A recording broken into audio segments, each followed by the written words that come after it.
Setelah kita tahu bahwa Palestina sendiri baru merdeka sekitar bulan November 1988, nah kita akan lihat lagi sebenarnya Palestina ini sebenarnya menjadi sebuah negara nggak sebelum dari itu.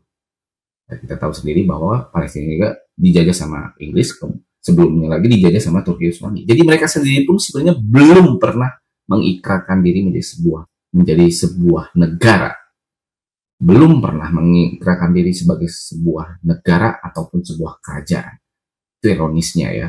Nah, sementara yang menduduki sekarang yaitu Israel, secara sejarah sudah tercatat kalau mereka pernah mendirikan sebuah negara. Itu yang kita akan bahas. Sedikit mundur jauh ke ribuan tahun sebelumnya, sebelum Masehi tentunya kita akan bahas mengenai keadaan Palestina itu sendiri. Palestina mungkin kita sebut juga sebagai Filistin zaman dulu ya. Pada zaman dulu itu Filistin itu sebenarnya itu bangsa pengembara ya yang menyeberang dari Pulau Kreta sekitar Yunani, menyeberang ke wilayah yang kita kenal namanya Tanah Perjanjian. Nah, kemudian Tanah Perjanjian itu tuh kebetulan itu dijanjikan kepada orang Israel, ya ini menurut keyakinan Yahudi. Pada saat itu setelah Israel lepas dari Mesir, mereka menuju ke Tanah Perjanjian itu dan bertemu dengan berbagai bangsa, salah satunya bangsa Filistin yang ada menempati wilayah Tanah Perjanjian itu. Nah, kebetulan di situ pemimpinnya namanya Goliat. Nah, pemimpinnya bernama Goliat itu melakukan pertarungan dengan seorang bocah namanya Daud. Kita tahu sendiri akhirnya nanti Daud bisa memenangkannya dan Israel pun menang, bangsa Filistin pun kocar-kacir nanti. Walaupun mereka ada yang kabur, tapi sebagian juga masih menetap di sana. Nah, raja pertama Israel saat itu bukan Daud, tapi adalah Saul. Itulah pendiri, itu yang mengikrarkan, memproklamirkan sebuah negara yang kita kenal namanya Kerajaan Israel untuk pertama kali di daerah itu. Lagi, Filistin belum pernah sebelumnya ya. Mereka hanya seperti bangsa pengembara dengan yang lain dan terjadilah pertarungan-pertarungan.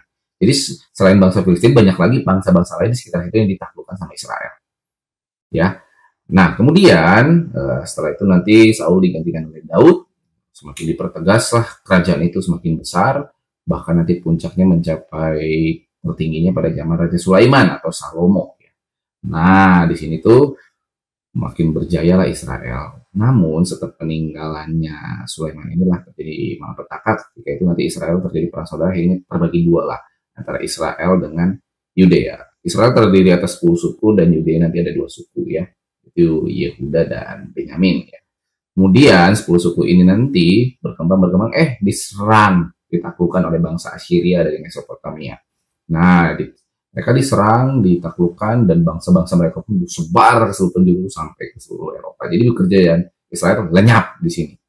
Nah, bagaimana nasib Yudea? Yudea pun tidak terlalu jauh berbeda karena mereka itu nanti ditaklukkan oleh Babilonia oleh Raja Nebukadnezar.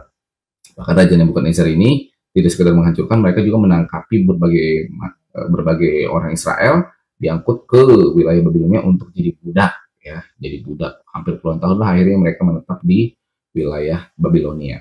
Masih ada nggak orang yang dari Yudea ini atau yang sisa-sisa Israel di Yudea ini masih ada? Masih, sebenarnya masih ada, tapi ya tentunya mungkin dia bercampur lah dengan penduduk lain yang sekitar karena wilayah itu masih dijajah sama Babilonia saat itu. Nah, kemudian budak-budak di Babilonia, budak-budak yang terdiri orang Israel ini akhirnya dibebaskan ketika Babilonia ditaklukkan oleh kerajaan Persia dipimpin Darius. Dipulangkanlah mereka ke tanah perjanjiannya lagi gitu, dikembalikan ke tanah mereka lagi. Akhirnya kerajaan Yudea pun berdiri lagi ya, kerajaan Yudea ya mungkin mereka menyebutnya juga Israel yang baru lah. Namun setelah itu lagi datang lagi malapetaka ketika Alexander Agung menaklukkan wilayah Eropa, kemudian Mesir, sampai wilayah jalur yang Timur Tengah itu semua, kecuali Arab ya, karena Arab masih tandus, jadi tidak ada nilai ekonomisnya saat itu. Nah, sampai Persia, sampai juga ke wilayah Hindustan. Jadi Israel pun kembali ditaklukkan oleh Alexander Agung. Dijajah nih ceritanya ya. Baik. Nah, kemudian Alexander Agung menaklukkan sama Hindustan. Naas, dia usianya kan cukup pendek, sampai 33 tahun, kemudian dia pun nanti meninggal, digantikanlah kerajaan itu nanti pecah menjadi 3. Nah, ada kerajaan Yunani, itu wilayahnya dari wilayah Yunani sampai ke Turki sekarang, ya, dipimpin oleh Kratius, salah satu jenderalnya Alexander juga. Kemudian ada kerajaan Ptolemai atau dinasti Ptolemai, itu awalnya memang masih sekitaran sekitaran wilayah Lebanon sekarang, Syria sekarang, sampai Transjordania. Kemudian nanti menyebar sampai ke wilayah Mesir. Nanti itu menjadi dinasti Ptolemei yang melahirkan Cleopatra. Ya.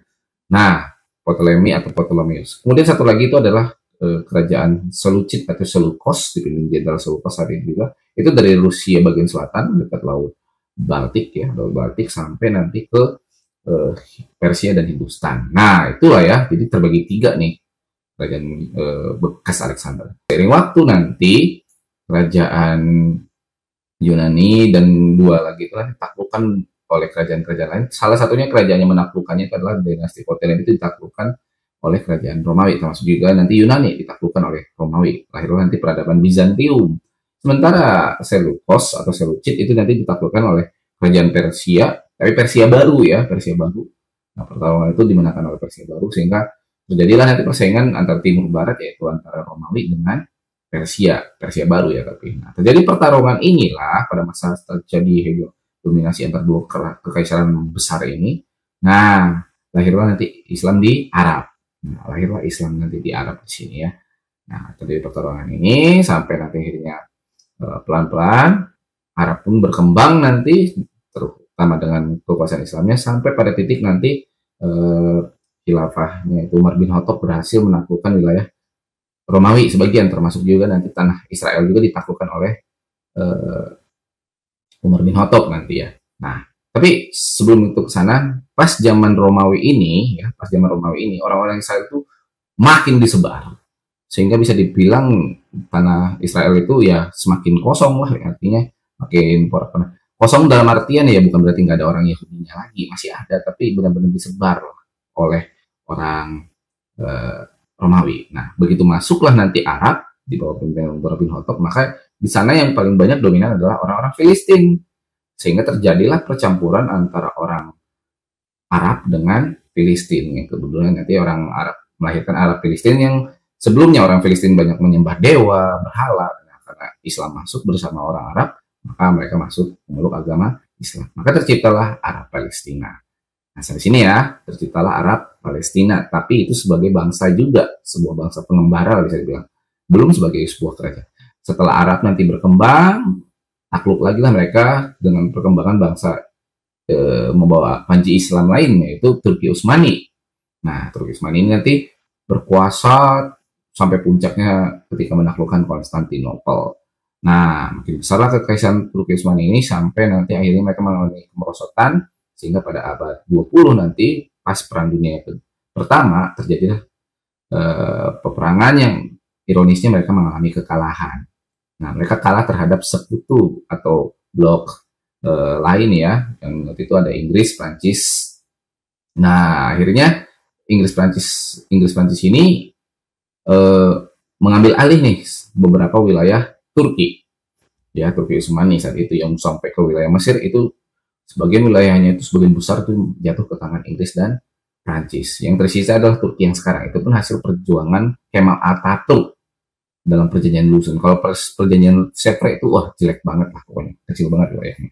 Akhirnya sebagian wilayah Turki Utsmani itu jatuh ke tangan Inggris dan Prancis. Syria, Lebanon itu jatuh ke tangan Prancis, sisanya itu Mesir, Transjordania, wilayah tanah Israel yang sekarang dibentang Israel, terus juga wilayah Jazirah Arab, Mesopotamia, termasuk juga Persia itu jatuh ke tangan Inggris. Nah, itu nanti dimerdekakan satu persatu. Transjordania, Saudi Arabia, Irak itu oleh Inggris. Terus nanti Prancis nanti memerdekakan Syria dan Lebanon. Nah, yang tersisa adalah wilayah tanah perjanjian ini yang pada saat itu masih ada orang Arab Palestina di situ. Tapi karena Inggris punya janji ya dengan Israel ya, komunitas orang Israel yang dalam deklarasi Balfour, nah akhirnya sesuai perjanjian akhirnya orang Israel pun mulai bermigrasi kembali ke tanah mereka. Karena mereka perjanjiannya mereka pengen disediakan sebuah wilayah di tanah perjanjian itu. Nah, Inggris menyanggupi itu dan masuklah orang Israel pelan-pelan masuk ke tanah perjanjian sampai nanti merdeka tahun 1948. Jadi intinya orang Israel datang ke sana itu adalah kembali untuk memproklamirkan lagi wilayahnya yang sempat mungkin ribuan tahun yang lalu sudah diproklamirkan ya diproklamirkan pas zaman Raja Saul. Nah, jadi artinya kerajaan Israel itu sejak awal sudah ada Yang jadi pertanyaan adalah Palestina sebenarnya sudah ada atau belum? Ya, kalau kita lihat runtut sejarahnya tadi, bahkan bangsa Palestina sendiri itu belum pernah mendirikan sebuah kerajaan karena keburu ditaklukkan sama orang Israel. Nah, ketika orang Arab datang pun itu justru orang Palestina sudah tidak ada lagi karena bercampur menjadi Arab Palestina. Nah, sehingga secara kebudayaan tuh mereka sudah mulai hilang karena pengaruh Arab dan Islamnya lebih kuat. Nah, di sini kan yang mulai kita harus pahami lagi, jadi identitas mereka sendiri juga sebenarnya sudah kurang, sama seperti sama seperti kayak bangsa Kurdi ya yang di Irak utara sama Turki bagian selatan. Itu kan jadi polemik juga, itu bangsa pengembara yang pengen mendirikan negara, tapi kan wilayahnya nggak ada. Nah, itulah yang menjadi akar masalahnya sebenarnya. Walaupun akhirnya nanti Yasser Arafat bisa mendirikan sebuah pemerintahan yaitu nanti yang di wilayah Jalur Gaza dan tepi barat, ya tapi itu juga kan setelah berdirinya negara Republik Israel. Kalau enggak mungkin ya kita tahu itu mungkin masih tetap di bawah naungannya Inggris sampai sekarang. Kita nggak pernah tahu apakah Inggris mau memerdekakan juga, kita nggak pernah tahu. Nah, jadi sekali lagi melihat situasi ini kita harus pahami dulu dari segi akarnya dulu, sebenarnya yang punya hak di tanah itu dari awal siapa gitu, yang pernah mempatenkan itu siapa gitu.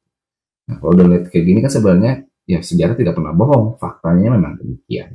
Terserah bagaimana keadaan ini sekarang, karena saya jujur saja melihat ini dari kacamata politik dominannya. Fatah sama sekali tidak ada masalah, bukan ada masalah, tidak ada diserang lah intinya. Tapi Barat itu kan aman ya sampai sekarang, wilayah Yerusalem aman. Dan banyak banget banyak banget warga Palestina sendiri yang di tepi barat itu bekerja di wilayah Israel, dan itu aman-aman saja. Yang dibombardir ini kan masalahnya di Gaza, yang jelas-jelas basisnya Hamas yang dari awal memang selalu bertentangan dengan Israel. Nah, dari sini kita lihat bahwa pertentangan antar Palestina juga tidak pertentangan antara Palestina dan Israel nggak semata-mata urusan dua negara, tapi antar Palestina sendiri masih ada yang belum klop nih, terutama antara Fatah dengan Hamasnya sendiri. Nah, mari kita lihat dengan kacamata jernih situasi ini, dan lagi belajar sejarah itu akan membuat kita lebih bijaksana. Sampai ketemu lagi di video yang lain.